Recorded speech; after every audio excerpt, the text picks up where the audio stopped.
The Triad, hero, victim, villain. The three consumer places that you can come from if you choose to fuck up relationships. Cancel, clear. It's not fuck up. It's everything's perfect and all things work for good. However, sometimes some things work better for peace, love, and joy than others. Hero, victim, and villain. These are three spaces that we can come from energetically or contextually that turn us into consumers rather than creators, to black holes rather than supernovas, to people responding to the presence or absence of people in our lives as if they're our source of happiness or our God, rather than being responsible for creating that happiness, which is a choice at all times and every moment, and available to us regardless of what's going on or what we feel or what we think. So the hero thinks that they are unworthy of love fundamentally, and that they can become so by doing something, putting on a cape, rescuing someone from some situation that that person created for themselves and is responsible for themselves.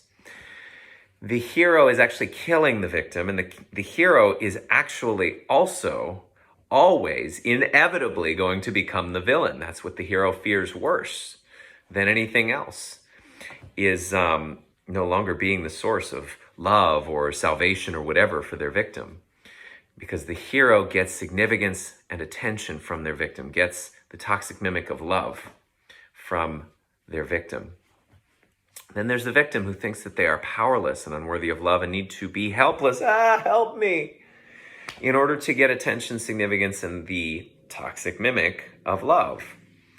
The hero can't exist without the victim, and the hero and the victim, well, I mean, I guess you could have a hero or a victim without a villain. Never really been asked that, but the villain has given up on getting love. They're now going for like control, domination style attention and significance. See somebody waving around a gun in front of you, like a bank robber, they're the most significant thing in your life in that moment, right? So the villain thinks that there's something so wrong with them that they can't even try for love anymore. They're not even aiming at it. And I'll give you a great example of me and a former partner, being in all three spaces and how we got off, right? She and I were massively triggered, days of not honoring self-care, each other's boundaries. I'm at her house, and we get into this fight. I've been her hero for months, on and off to a certain extent, and I show up villainizing her, insulting her, disrespecting her. She's the victim.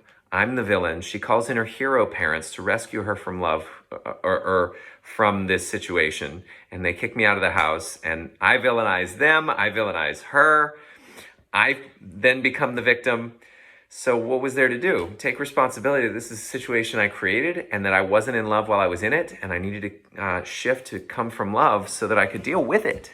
And when I wasn't able to do that, I should have taken a mindful, conscious, contributory pause, right? Relationship triad. Love y'all.